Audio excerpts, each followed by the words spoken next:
जिस तरह कमान से निकला तीर कभी वापस नहीं आता, उसी प्रकार बीता हुआ समय भी कभी वापस नहीं आता।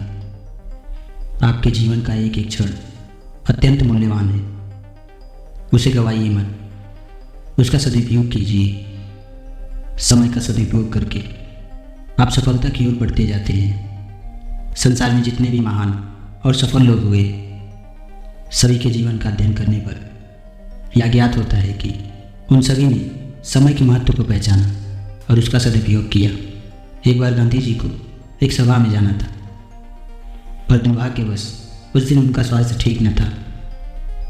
उनके शिष्यों ने उनसे कहा, बापू आज आपका स्वास्थ्य ठीक नहीं है, आज आप इस सभा को स्थगित कर दीजिए। लेकिन बापू ने उनकी बात न मानी और बिल्कुल सही समय पर अस्वस्थ होने के बावजूद सभा में पहुंचे। आप किसी कार्य को भविष्य के लिए टालकर स्वयं को धोखा क्यों देते हैं? आज नहीं तो कल आपको वह कार्य करना ही, तो फिर क्यों न उसे तुरंत समाप्त किया जाए।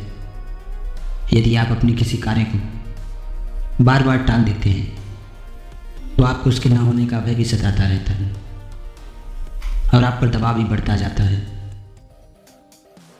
इसलिए कबीरदास जी लिखते हैं, काल करे सो आज कर, आज करे सो अब, पल में पल लय होएगी, बहुरी करोगे कब। दूसरे कुछ कार्य ऐसे भी होते हैं जिन्हें यदि वक्त पर न किया जाए तो उनके परिणाम आपको वांछित संतुष्टि नहीं दे पाते। याद रखिए, प्रत्येक कार्य को समय पर पूर्ण करने से आप में आत्मविश्वास बना रहता है। यही आत्मविश्वास साहस का जनक है और साहसी व्यक्ति को तो सफल होने से कोई रोक ही नहीं सकता। एक बार एक विद्यार्थी एक मनोवैज्ञानिक के पास पहुंचा और बोला, मैं बहुत परेशान हूँ, मेरे पेपर्स नज़दीक आ चुके हैं, लेकिन मैं पढ़ाई नहीं कर पा रहा हूँ। प्रारंभ में अपनी लापरवाही के चलते मैंने कुछ भी न किया। अब मेरे पास अध्ययन करने के इतने अधिक विषय हैं कि मैं समझ ही नहीं पाता हूँ कि शुरुआत कहाँ से करूँ। मैं प्रतिदिन पुस्तकें तो खोलता हूँ, लेकिन अधिक पढ़ नहीं पाता हूँ, जबकि मैं फेल होना भी नहीं चाहता। मनोवैज्ञानिक ने पूछा, आप फेल कब नहीं होंगे? उसने उत्तर दिया, जबकि मुझे अपने विषय का पूर्ण ज्ञान हो। फिर मनोवैज्ञानिक ने पूछा, क्या यह ज्ञान आप बिना अध्ययन किए पा सकते हैं? क्या आपकी जगह पर कोई दूसरा अध्ययन करके आपकी मदद कर सकता है? उसने उत्तर दिया, नहीं। फिर मनोवैज्ञानिक ने कहा, तो फिर जब परिश्रम आपको करना ही है, तब समय गंवाने का क्या औचित्य है? जो भूल आप भूतकाल में कर चुके हैं उसे पुनः क्यों दोहराना चाहते हैं?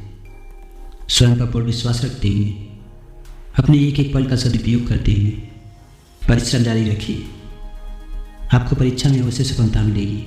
विद्यार्थी ने उससे वादा किया कि अब वो अपना एक भी पल व्यर्थ नहीं गवाएगा और मन लगाकर अध्ययन करेगा। कुछ समय पश्चात वही विद्यार्थी पुनः मनोवैज्ञानिक के पास आया और बोला, आपके बताए रास्ते पर चलने से मैं पास तो हो गया, पर अच्छे अंक न ला सका, जबकि मैं पर्याप्त अध्ययन कर चुका था।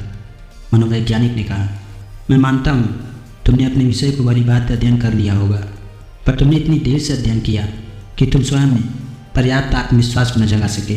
परिणाम स्वरूप तुम्हारा प्रस्तुतिकरण उत्तम न रहा, इसलिए तुम अच्छे अंक ना पा सके।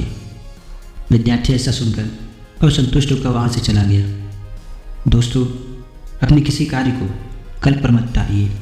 समय का सदुपयोग करते हुए उसे सही वक्त पर पूर्ण कीजिए। तब आपका चेहरा आत्मविश्वास की आवाज़ से चमक उठेगा और आप श्रेष्ठ परिणाम के अधिकारी बनेंगे। और यही कामयाबी पाने का मूल मंत्र है। दोस्तों, यह वीडियो आपको कैसा लगा? अगर अच्छा लगा हो तो वीडियो को लाइक करें। ऐसी और मोटिवेशनल वीडियो को देखने के लिए हमारे चैनल को सब्सक्राइब करें। मिलते हैं आपसे अगले वीडियो में। तब तक के लिए अपना ख्याल रखना, हमेशा मुस्कुराते रहना और जीवन में आगे बढ़ते रहना।